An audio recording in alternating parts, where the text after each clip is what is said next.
between two dumbbells is for educational and entertainment purposes only and should not be considered medical, fitness, or nutritional advice. Loading to Loading to You either see value in the information or you don't, and that's cool. You're not going to offend me. I've got pretty thick skin after 54 years in this industry. I come from the message boards. I've pretty much heard it all.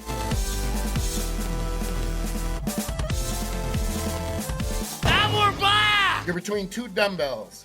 I'm your host, Skip Hill, OG bodybuilder / prep guy, and I'm here today, as usual, with Dr. Marv. How you doing, Dr. Marv? Pretty good. How about yourself? Not too bad. It's Monday.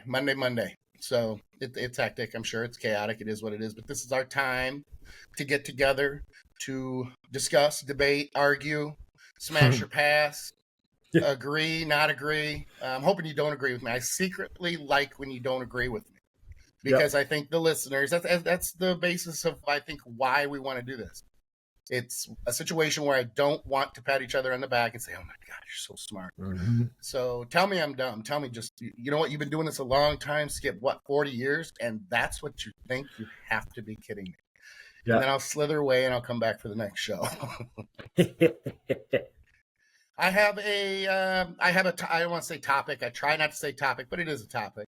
Yeah. But I posit this, Dr. Marv. I think that the dumbbell pullover is highly underrated, grossly underrated for back width. And I'm going to add a little caveat. I say back width because one of the pet peeves that I have with bodybuilding and the semantics is lat width is a bit of a misnomer.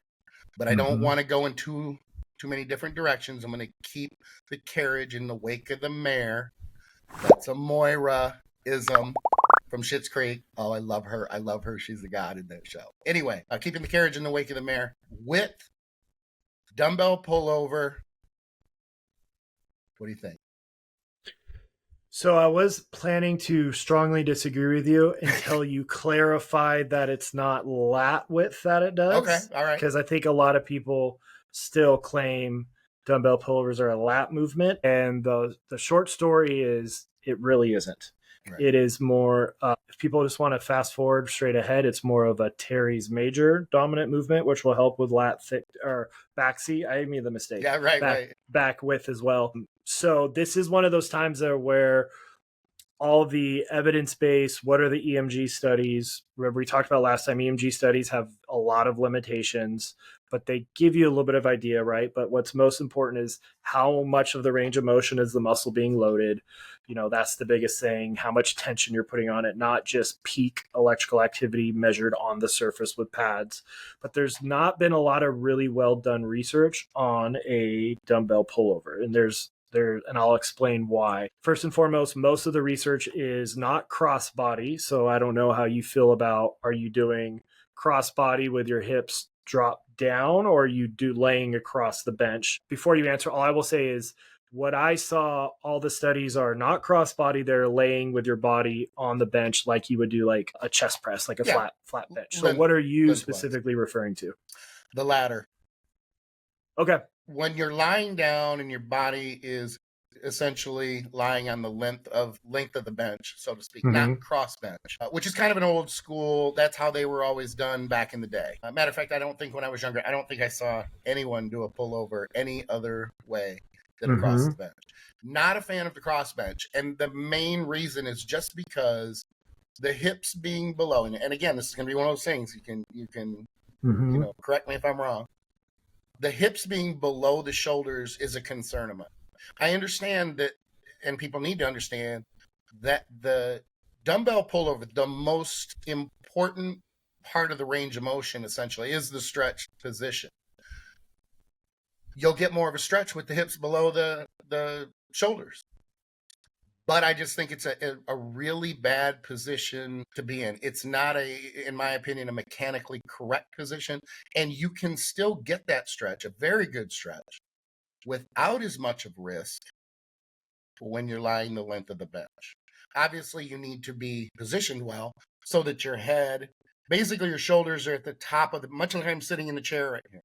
You don't want your head, I don't want my head, I guess, against the bench. I want it to be able to hang so that when I do, there's no range of motion issue there. Plus, you don't want that dumbbell to hit behind you, which is another thing, because there's a lot of nuance to the mechanics. Should the arms be bent at the elbow? If so, how much? Does it turn into I think what's called a PJR, pullover, which I'm not a big fan of. I'm a huge fan of those. All right, well, then probably my favorite long head movement ever. Well, funny you say that, though. Long head.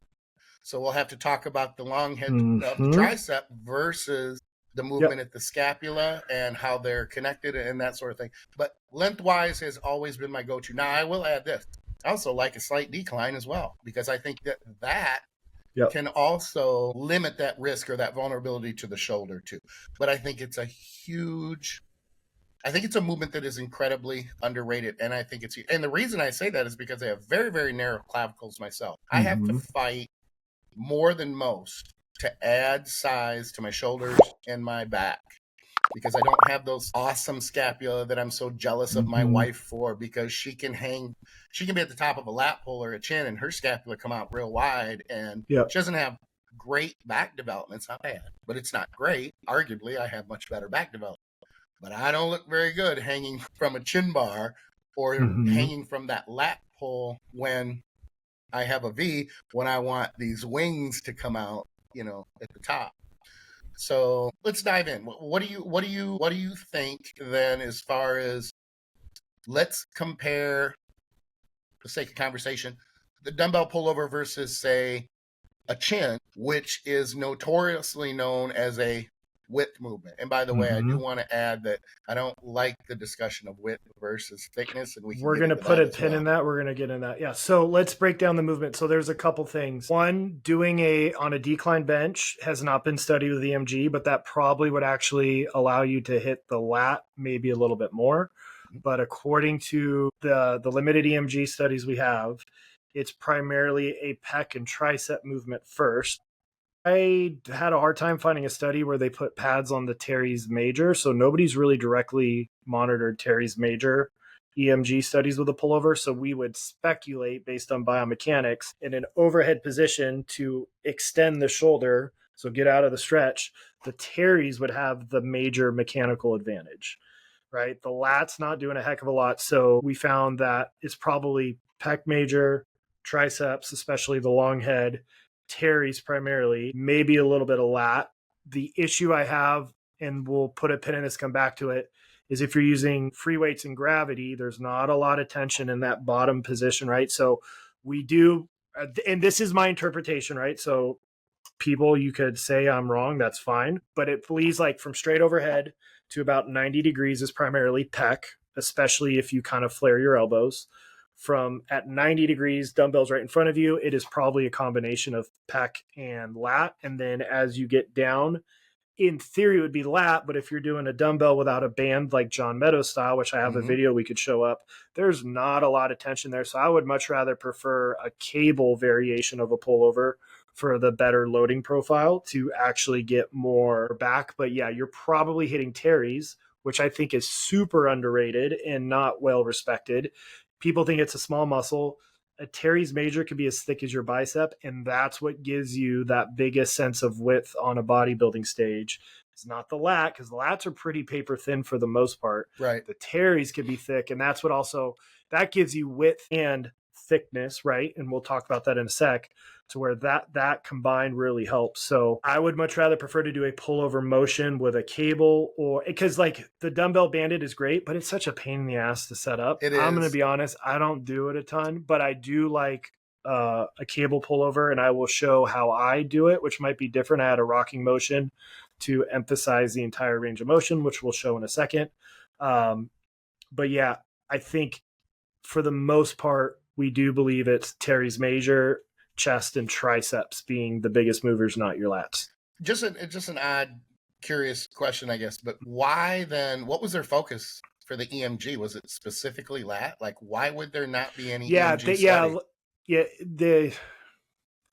I mean, the function of the lat doesn't even really fit with the movement. Correct. So yeah. So that's some of the issues. I know at some point, what's his name? Coach Kassem, I think that's how you say it, of N1. He was doing some.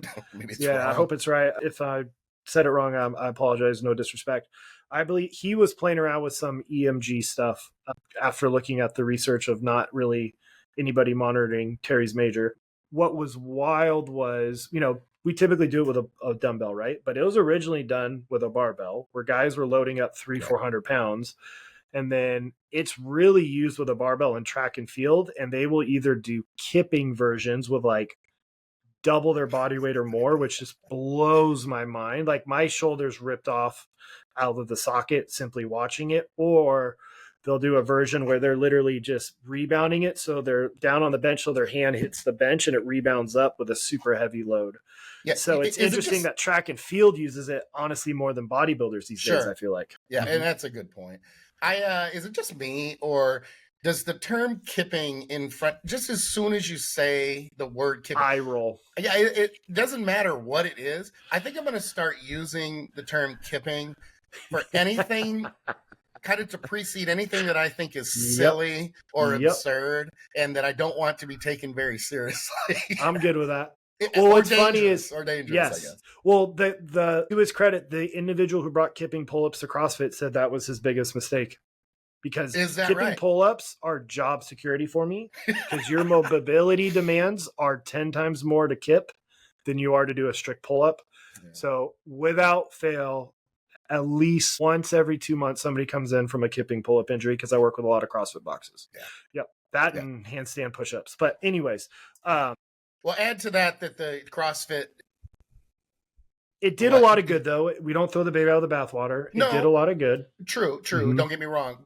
But I do think that there's a combination of not only the movement itself being not terribly, just a giant risk, but then you have that demographic, in my opinion, in CrossFit that they don't typically, and I know this is a blanket statement, so I have to be very careful with this, but by and large, a lot of that demographic doesn't train consistently.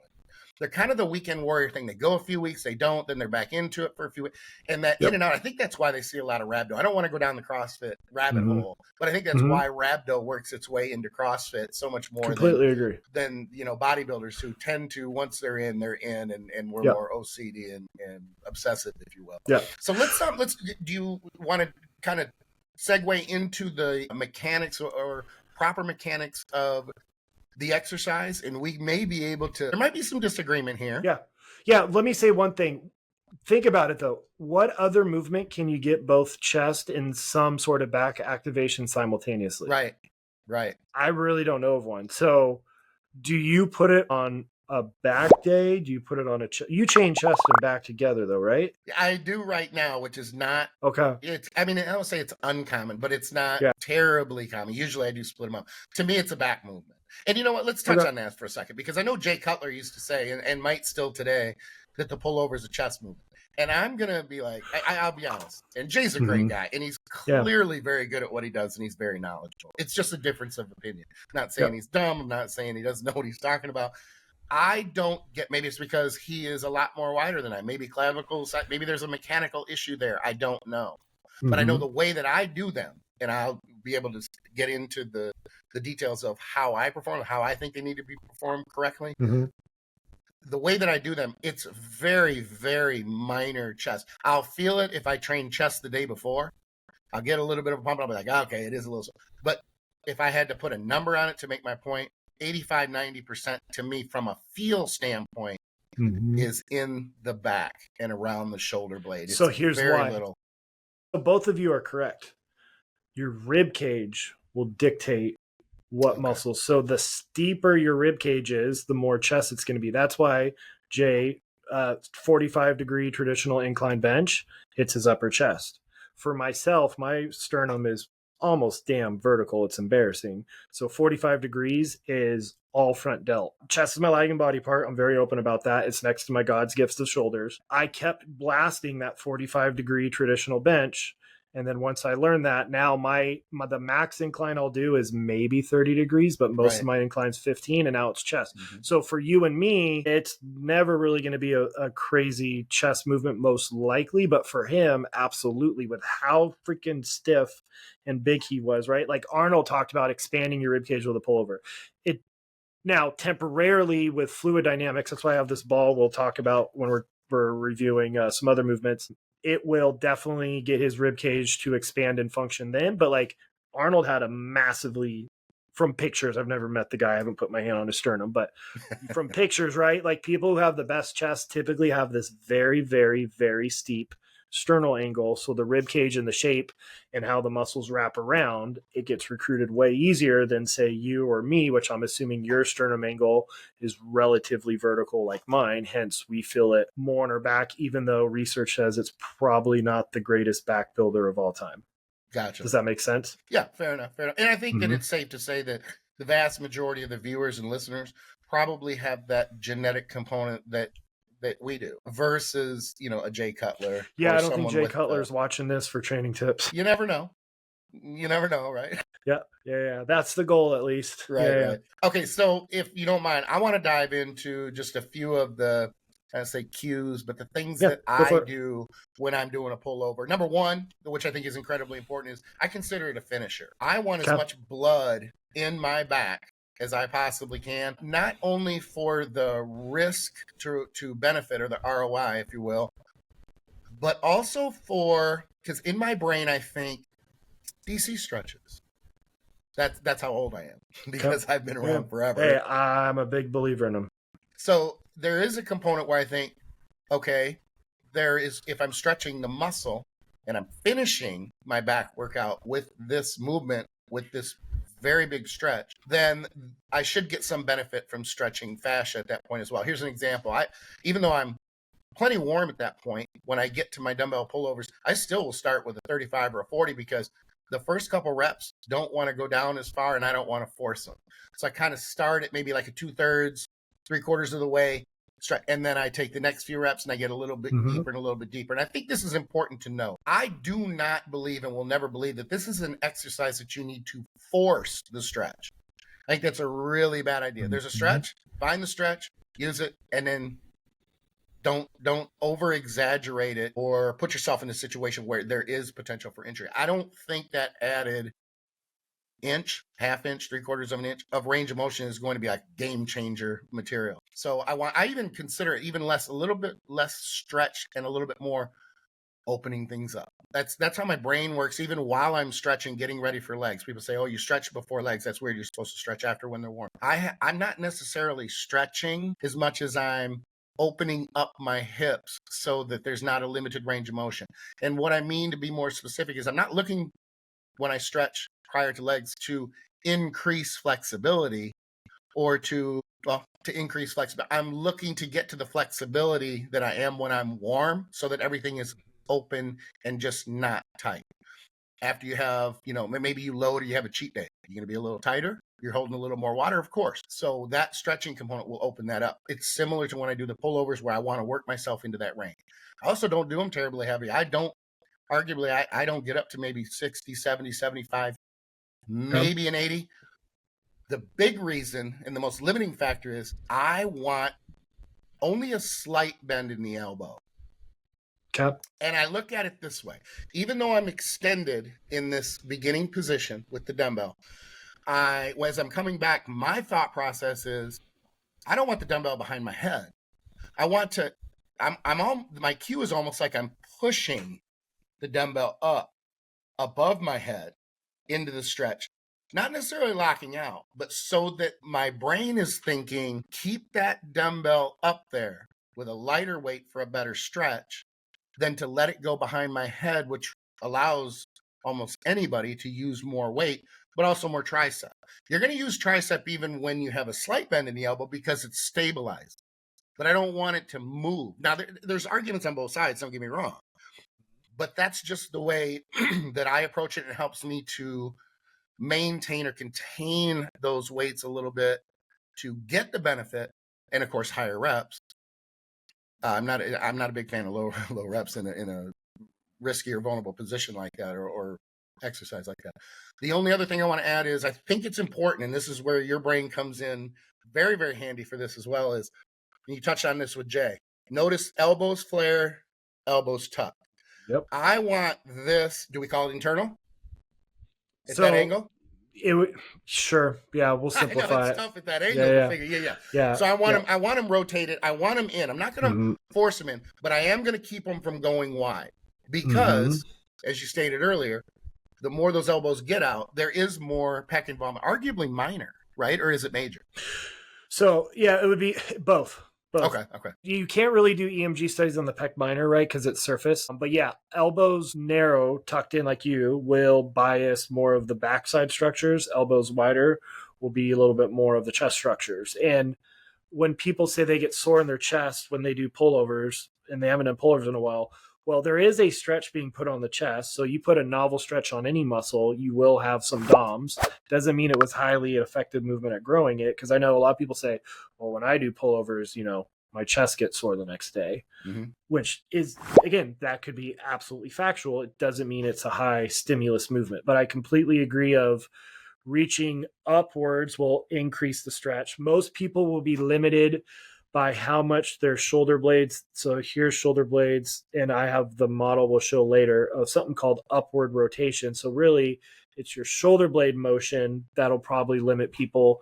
And if you have to pick like a muscle structure, probably the Teres, not the lat, would be the limiting overhead factor as well, because the lat still has some range of motion it could still get to. Okay. So 2 things. Number 1, I want to ask you about rib cage position as far as maybe related to the lower back. Yep. Excuse me. As an example, do we want to focus on when we're trying to hit the back here? Do we want to focus on keeping that rib cage up, much like we're taught with an incline or a flat dumbbell press, or do we want the rib cage laying flatter, i.e. the lower back maybe having less of a curvature and being a little bit more flat to the bench? Thoughts on that? I would recommend playing around with both because everybody's rib cage is going to be different. A lot of times people will report they feel more of a stretch if they're crossbody and they're dropping their hips. I don't know if it's necessarily stretching the actual upper back more, but it is tensioning something called fascia. So fascia and this is going to be the sensation of the stretch. So fascia is the covering of your muscles. It's between, muscle and skin. It's the clear film on chicken breast. We now know it has 10 times more nerve fibers than muscle. It's being considered a new organ system. And there is a line that goes from your forehead, the very top of your body, all the way down your backside to the bottom of your feet, right? That's why if you roll out the arch of your foot for 1 minute, that side hamstring will feel looser, which is really cool to do pre-workout.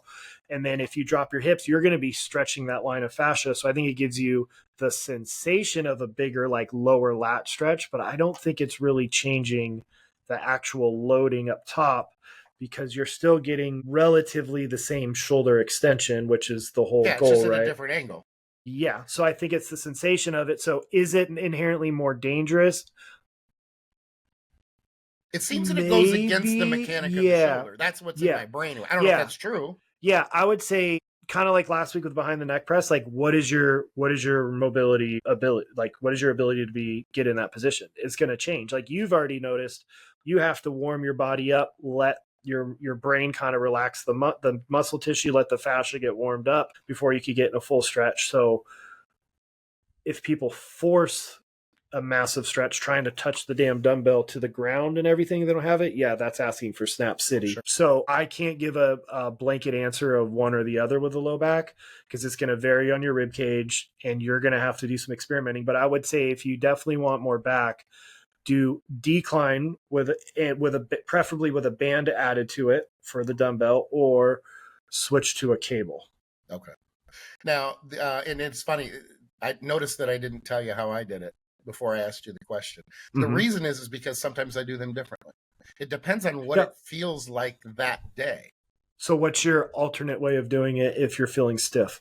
Well, I don't know that it's necessarily feeling stiff versus not. It's not something that consciously I'm going, okay, I need to do this today, but it won't feel right.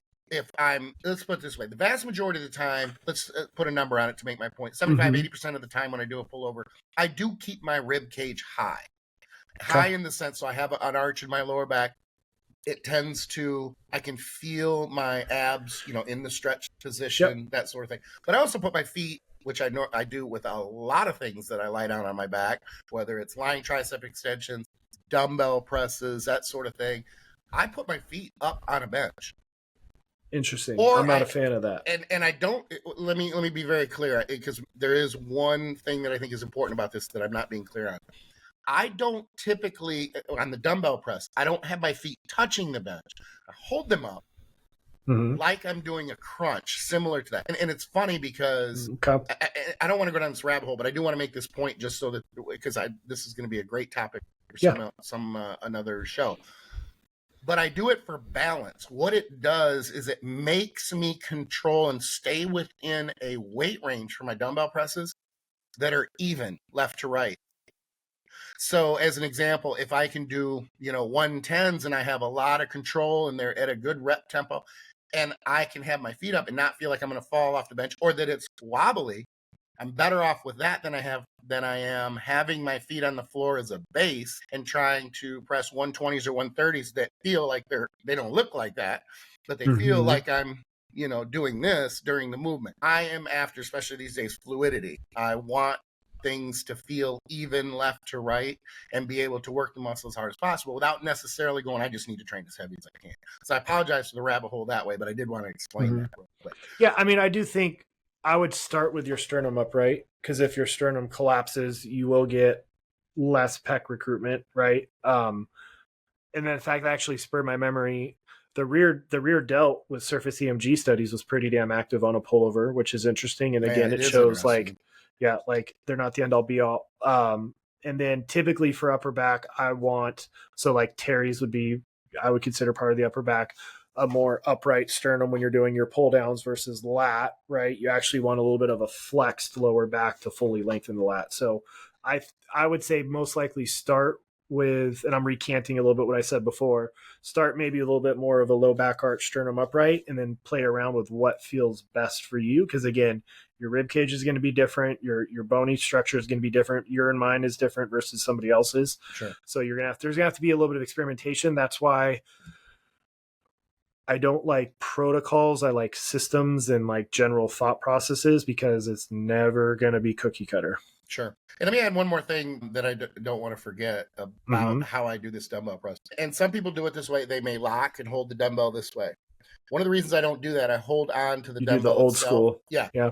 And part of that reason is because I often wonder if people aren't literally isometrically smashing their pecs together as they're doing the pullover. And I don't want to do that. I want to leave my pecs out of the movement as much as possible, even though you clearly can't completely remove them. That's just not the way our muscular system works. Yeah. But try to get them out as much as possible. So that grip is not only more comfortable, I think, and easier on the tricep, but it also tends to, for me, take a little bit more of the pec out of the movement. Let me ask you this, and I don't want to spend too much time on this, but let's relate this and everything we're talking about with the dumbbell pullover versus a really good machine pullover like a Nautilus or a hammer strength. And when I say hammer strength, I have to differentiate between the crappy one that doesn't have the step, which is bizarre to me, but nonetheless, why? I think it's liability. I think someone who doesn't know what they're doing could get stuck in the machine and be screaming, and then the gym is going to get sued, and hammer strength is going to get sued because everybody sues everybody these days. But the hammer strength with the step. So a Nautilus, to me, is a great pullover if you can find one. And then, of course, the hammer strength with the step. How do you compare them? Is it essential? Are there a lot of parallels, do you think, from a mechanical standpoint? I think the machine's better because of the constant tension. Because remember, the lat really kicks in once you're below 90. Well, with a dumbbell and weight, you don't have it. So I think a machine pullover is superior, personally. I don't think it's like some guys claiming pullover is like the best back movement of all time. Absolutely not. Yeah, I wouldn't make that claim. No, I do think it's overrated. But I do like it, and it's unfortunate not a lot of gyms have pullover machines. True.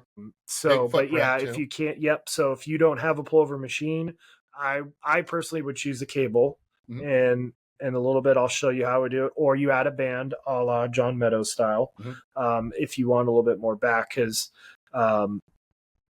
if gravity's pulling straight down, well, as I keep getting the dumbbell towards my hips, well, there's not a lot of tension on the lat in that range of motion. Yep. Could it be argued then that while doing the dumbbell pullover, that you do partials in the sense that you leave out maybe the top 1/4 or 1/3 of the movement and stay in a stretched position, much how some people will recommend doing dumbbell flies, which is funny because I'm so narrow shouldered that I can actually keep a contraction at the top of a dumbbell fly. Yeah. So you're saying the overhead stretch position or down below? The overhead stretch position, and then maybe only coming up into here and not going full over to. And I don't want to say rest because you shouldn't be resting there anyway. No. One of the things I do in that top position is I literally every single rep force my scapula open so that I know that my scapula are protracted at the beginning. That movement to come down, because I'm narrow shouldered and because I don't have a lot of range of motion for my scap. They don't move very much. Yeah. I think that has been really important for the dumbbell pullover to be more effective for me versus when I did not do that. And I think it's important to talk about the protraction and retraction. So let me posit this and you tell me, shoot me down or tell me if this is correct. If you're going to do the dumbbell pullover with the shoulders retracted the entire time, I think you're getting a lot more chest out that deal. Is that then the rhomboid is going to be involved. The research shows that pullovers are almost a pure shoulder motion. There's not a lot of protraction retraction, right? Because it's just a weird position to be in.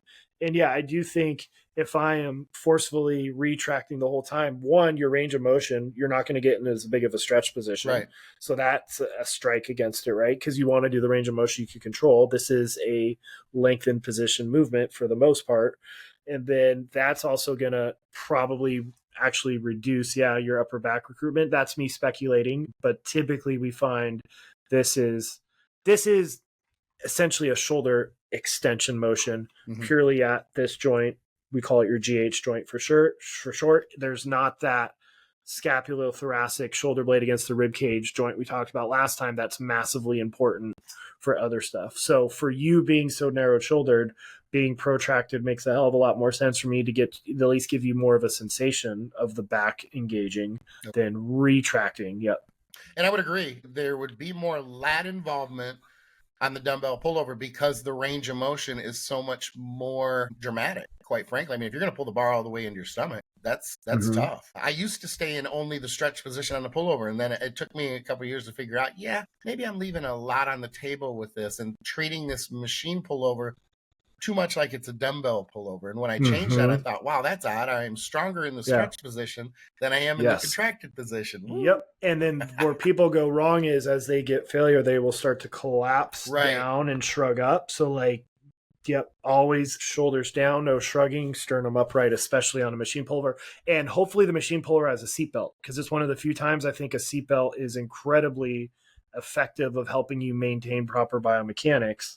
Because I've gone to where there's no seatbelt and there's no leg foot pedal. Have you ever trained before you made this piece of equipment? Exactly. Yeah, exactly. And I think too, is it not counterintuitive to say that as soon as you aren't keeping your scapula low, the lats are you're by shrugging up or letting your chest you're collapse, using your upper back to do a hell of a lot more work. You're literally removing the lats from a movement that you would arguably specifically be doing over the dumbbell pullover version to increase the lat involvement in that movement. So it's so counterintuitive. Correct.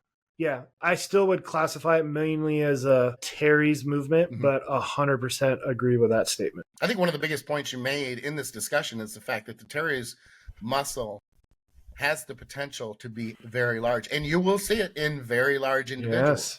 The rest of us, those muscles aren't that big, so you tend to think, oh yeah, they're not that big. The lats are so much bigger because of surface area, when in reality, but in reality, the lat is paper thin, and even when it's well developed, it's still only a couple inches.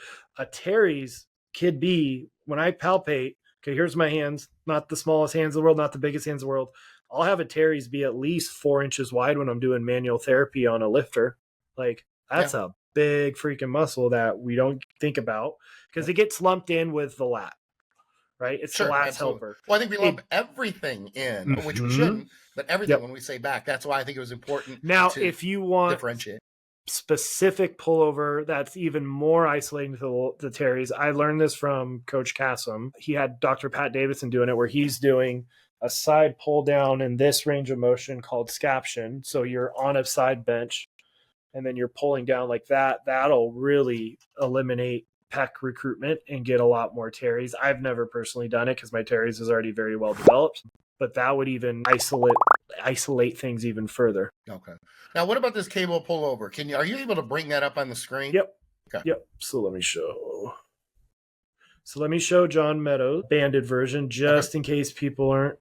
Which is a great movement, but you're right. From a practical standpoint, it's a pain in the ass to set and it makes it a pain in the ass for everybody around you in the gym because I am sorry. Number one, I'm too OCD because it has to be even. So that pull on that band needs to be not pulling on the left side more than the right. So whatever you're attaching it to needs to be right behind you. I like what he's doing there. That would work. Yeah. That would work with a training partner. Way easier. Like it's such, that idea. Yeah, because then you have to move the bench. Oh, that's not right. Yes, so having a training partner makes life way easier. You can see though his sternum is upright with an arch on his back. So that would be a lot of yes. His elbows are a little flared, but I guarantee you he's getting a lot of back recruitment because also look how he's handling it just like what you talked about. And arguably if he had his feet up, he might just slide back on that. Yep. Yeah, for the most part, I am not a fan of feet up because you're less stable, but for you, it works. Yeah. Well, and that's the reason I use it. Yeah. I understand that it's less stable, no question, but that's part of the reason I'm using it so that balance and that coordination is there. So, because again, I'm in the minority here. I'm so OCD. I need things to feel the same left to right. I will do cable flies and I will look up for every rep in the stretch position to see if one is lower than the other. It's just something that I've always done. My editor guy busted me when I sent him a video of me doing that exercise. And he's like, nobody wants to watch you look up every single rep in the stretch position. Like, it's not about them. I'm executing them the way that I always execute them. They get what they get. Yeah. Right. So there you could also do these seated. So when people have a low back injury, I didn't pull up that video, but you're essentially doing it seated with that low back chair that everybody overhead presses with. Okay. But here's what I like is by adding a rocking motion, you're changing the resistance profile. Okay. So for one, use 2 ropes or a super wide handle so you can actually get your hands by your side, right? Because the lats active range is about 120 degrees of shoulder flexion to your elbow by your side. The Teres is similar, right? So when you only lean forward, you're emphasizing the lengthened position. When you're only upright, you're emphasizing the shortened position. By adding a rocking motion, you're able to blend both. So this is a variation I don't see a lot of people doing that I am a huge, huge fan of. It's murder. You're staying in the active range. And so I think this is a lot more back than pec versus the traditional dumbbell pullover. The rocking is way harder, as you can see, right? And then this is probably going too heavy this day I did it. But I like this version because you're really challenging it. But guess what? You could also do them on an inclined bench with the reaching behind you for the cable. You could do them standing, leaning forward, standing upright, right? Like that last rep, I wouldn't have counted in my logbook. I would have said I struggled to get it. Right.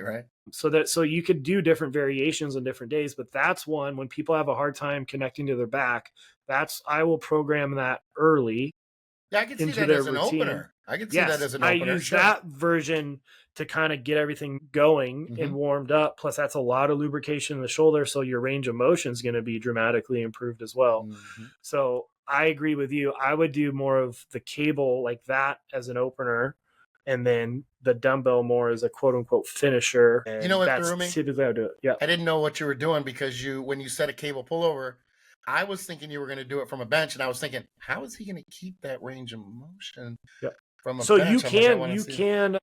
Let me pull something up because I know that movement is a stiff arm lat pull down, only because back in the day, and you'd have to be really old school and have to be like a diehard old head to remember this, but Andres Kaling, the guy who owns the posing trunk, and I think he did what were the first Velcro lifting belts?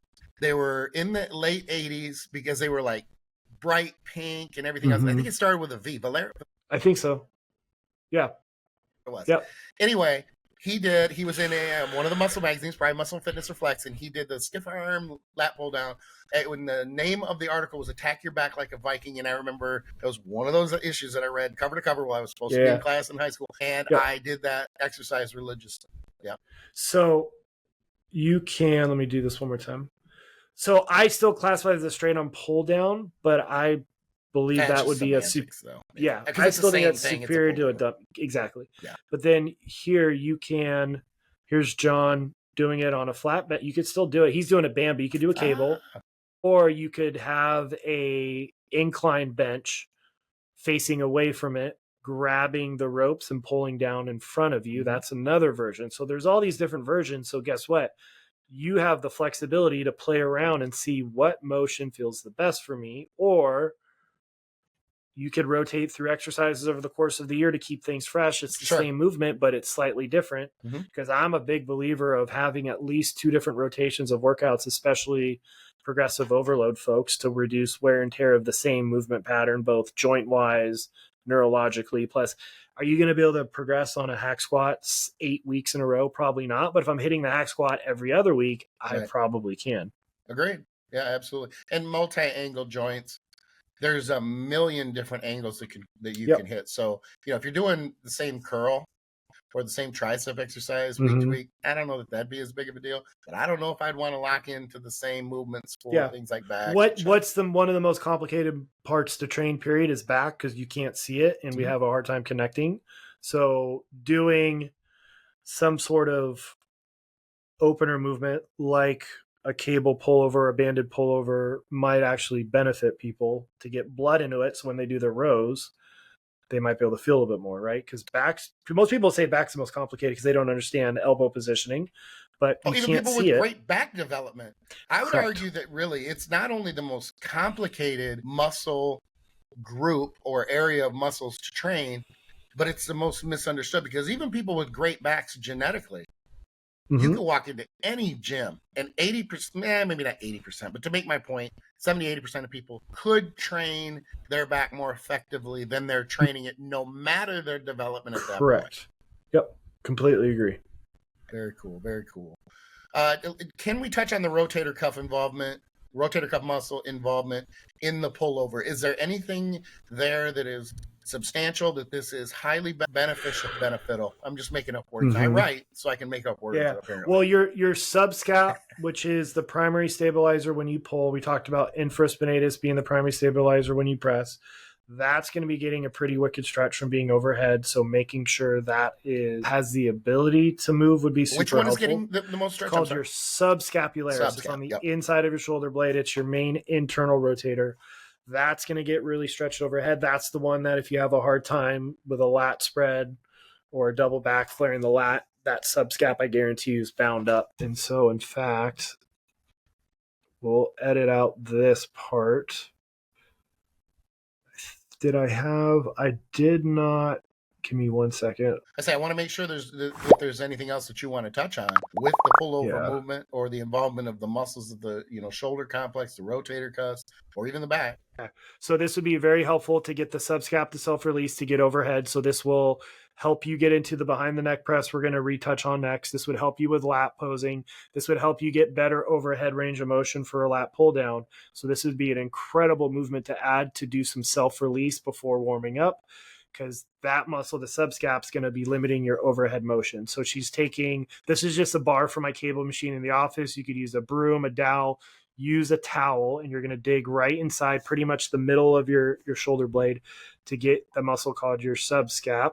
And then she's just going to pin it and then drag it up like that. So it's doing like manual therapy, pin and stretch that on your own. So I'll show it one more time. That can't be fun. That can't massive. Feel good. What's up? That can't feel good. That can't be fun. Oh, no. It's not very comfortable. But man, you do 10 passes of that and I'm just kind of scrolling through it, that'll dramatically change your lat spread position, your overhead position. A lot of times people with front of the shoulder plane, if they have bicep issues, yes, the infraspinatus kid refer there, but the subscap will tighten up trying to stabilize the shoulder. So that in theory will take away some of the front of the shoulder pain we have in the gym. So doing a little bit of self tissue release before you do those movements or even before posing is a game changer. Nice. All right, this is where I segue into the follow-up session then, right? Or the follow-up section, follow-up topic. Now, I did not touch on this when we opened because I was scattered, and it's episode 2, so I need to get better at this, which I will.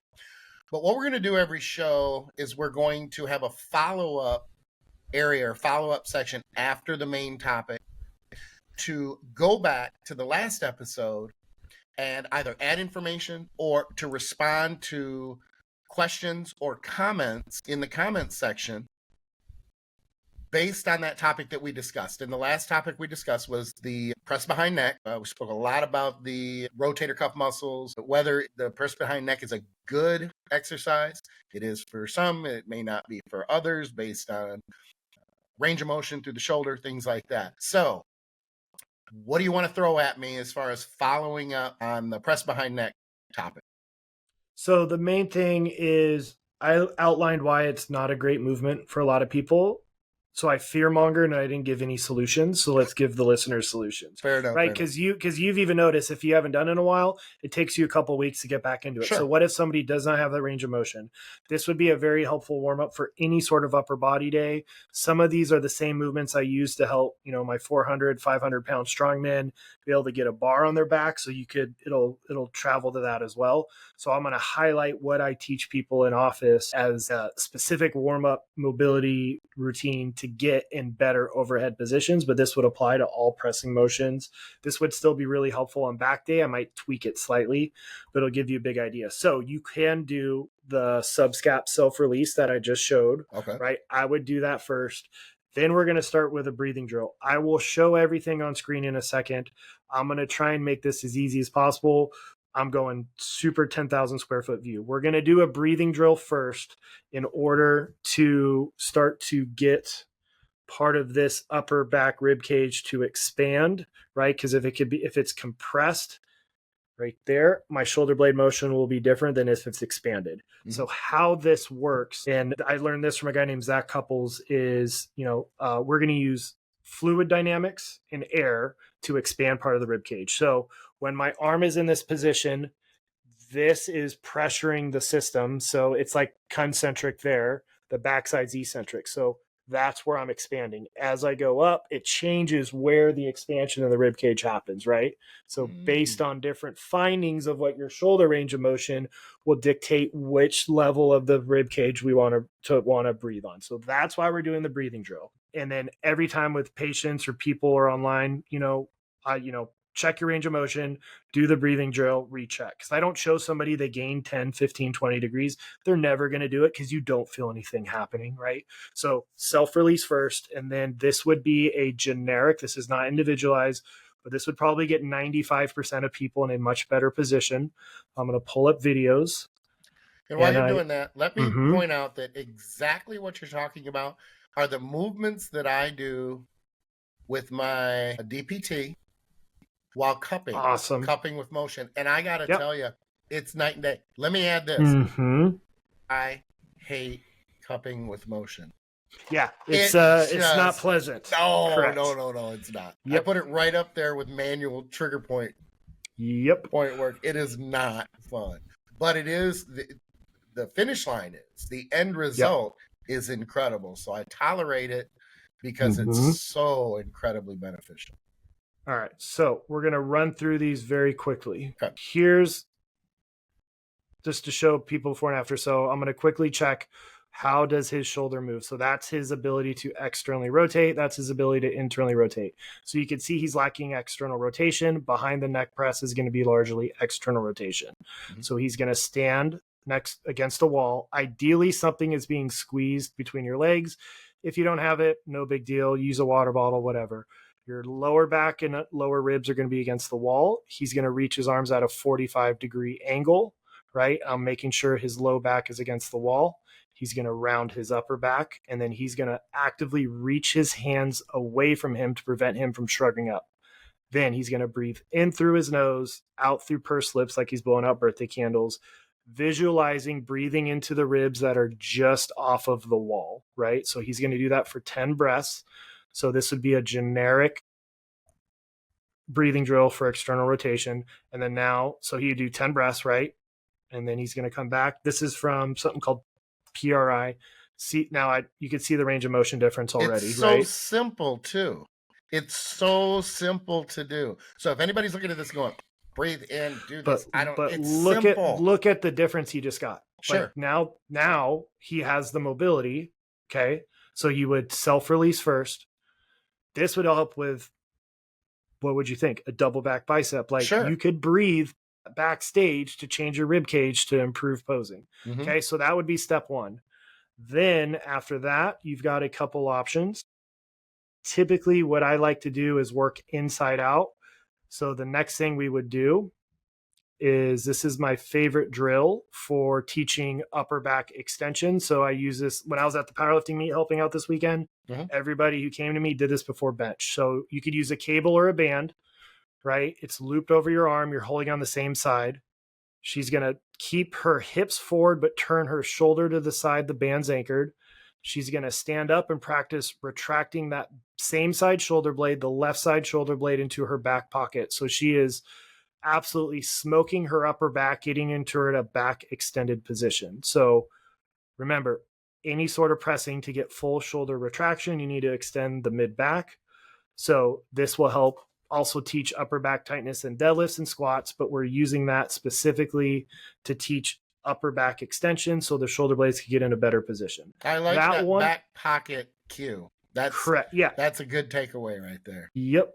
Okay. Then I typically will do this first, which I did on BSG. So serratus anterior, nobody ever trains that. You could use a pillowcase. If you don't have booty bands, you could double up resistance band. I am protracting my shoulders wide, keeping them there wide, and working my way up without letting my shoulders shrug up. So what is this? This is a lat spread under tension. That's awesome. And again, very simple. Can I say this? And again, shoot me down if you don't agree with this. Yep. Let's just say you're looking at it, you're going, oh man, I don't want to do all three of those exercises every time I go in. That doesn't. Do one. Change it every time you go in then. Because one is going to be, three arguably would be better because I'm going to do them all. Yep. But one is going to be better than none. So I'm going to challenge people and say, if you don't have time for 8 minutes to warm your body up to get in a better position and you don't have the mobility to get behind the neck press, just don't do it, because otherwise the risk for injury is pretty significant. And so it's not 30 minutes, it's 5 to 10 minutes. I will have people time themselves. You give me 5 to 10 minutes. With how beat up I am, how long I've been doing this, I will take off 1 or 2 work sets at the end of my workout to go into a training session ready to go. Now, younger folks, that's nails on a chalkboard. They're telling us to fuck off, you old guys. But trust me, as you accrue some mileage with training age, you're going to want to help it. So I would say the breathing drill is mandatory. If you're only going to do 2, I would do the breathing drill and either this one or this next one. So I'm only going to ask you to do 2. Okay. Here's the other one I showed. This is my favorite drill of all time for pressing because it's getting you internal rotation, but it's also training his infraspinatus, so the biggest bang for your buck humanly possible. So at powerlifting meets, I have them do, I helped several people on bench. They all came back, said they set lifetime PRs. They're doing the work. I'm just a small piece, I don't even know these people, but they're doing that back banded extension, and they're doing this and then one other movement before bench, and every single person set lifetime PRs. Nice. Could be a coincidence. Could not be. It's okay. Leave it on if you don't want to do it, leave it on the table then, I guess, right? Exactly. I mean, whatever. Yep. So what you're going to do is the band's above your elbow. Now, he was coming back from a gnarly shoulder labrum tear, so the band is a little bit directly above his elbow. It would be more challenging the lower the band gets. Your hands on the small of your back. He's still cheating and rotating through the torso slightly, but again, we were coming back from a major labral tear. Mm-hmm. So you're going to try and lock your body in place. The band will pull you forward. Only go as far forward as is comfortable, because you are going to have a pinch in the front of the shoulder regardless if you're injured or not, because the shoulder capsule has to fold over. But the exercise isn't how far you could go forward. It's pulling it back and pausing, right? Mm-hmm. So people who don't have time, you're going to give me 10 breaths of that breathing drill and 1 or 2 sets of 10 reps here. A bonus one, this is the bonus one and this is the last one. A bonus one would be this. This is what I also had powerlifters do. So this is called a trap raise. It targets lower traps, which we typically don't do, right? So all it is an Olympic weight plate. She's squeezing her glutes. She's lifting all the way up over her head, right? And she's lean enough. She's a badass dragon boat racer, like world champion, gnarly. You could literally see her shoulder blades moving, which is really cool. That's why I picked this video. Mm-hmm. Why that matters, if you look at our human body, I don't know if we did this last time. I think this should be a recall. We have hooks on the shoulder blade, right? So 2 muscles run below it. Your supraspinatus, which is why that's the most commonly torn rotator cuff muscle, and your bicep tendon. Maybe God watches the podcast right along with Jay Cutler, and he's taking notes right now too. Yep. He's like, that's a great point. I created you, Dr. Marv, and look at, you're helping me out. Yep. So traps, deadlifts, any sort of row, any sort of carry, upper traps. Every single row that you have, maximal shoulder protraction, retraction is middle. We really don't train lower traps very often. Why?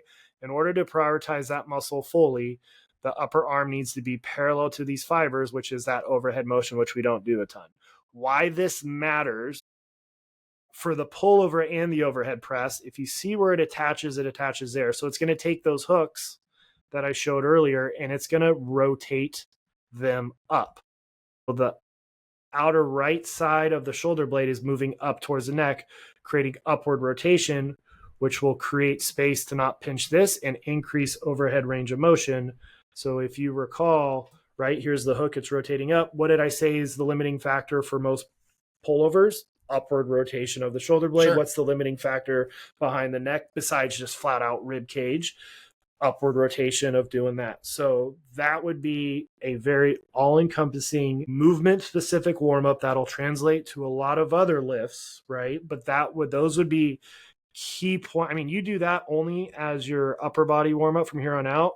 I think you would be very pleasantly surprised with how much better you feel, how many fewer working sets it takes, warm-up sets to get going. And I think that would dramatically increase longevity, because this is the stuff I show people that I could get them back to training. And so that's your solution to start working on to get to a behind the neck press if you can already. Or like I said, that breathing drill, if you're, somebody who's having a hard time even getting a bar on your back, do that breathing drill, 2 or 3 sets of 10 reps. It'll help. That's usually a staple for that problem as well. And let me add this. Is it possible then that what I feel through my mid to lower back isn't my erectors while I'm doing front lateral raises? It's a lower trap? Yeah, so if you're doing, depending on how you're going, you are getting a little bit of lower trap. Yep, yeah, correct. Okay. So if you are doing front lateral raises for shoulders, know that you are getting that lower trap involvement as well, because I used to think, I'm like, maybe that's my erectors, but that kind of all tied in when you explain that. So let me add this, and disagree with me if you do.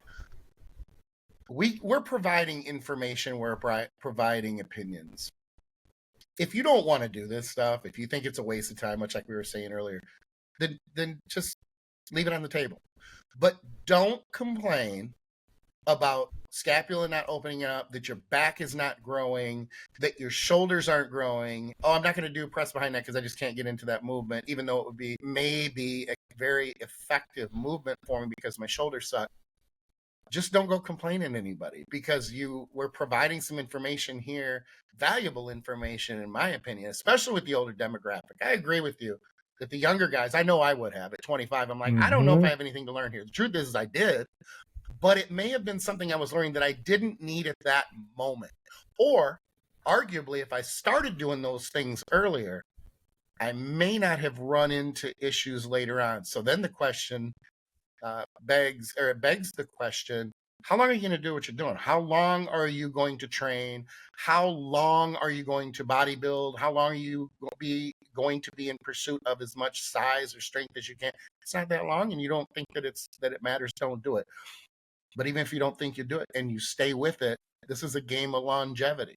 It's not just about your health. It's also about the mobility. It's also about injury prevention, and you might regret that decision later on. But if you do dismiss it now and you need to come back to it later, you'll remember us telling you maybe it was something you should have considered. I will challenge folks, if you do what I ask you to do before your workout and you don't notice a difference, never come back. Tell everybody I'm a charlatan. Sure. It still hasn't happened. If they actually do them, they do them correctly, because you will see a massive change in the movements you could get to, better biomechanical position. Like that alone will allow you to get in a probably couple, if you want, it's up to you, a couple more inches overhead safely with a pullover motion or behind the neck, right?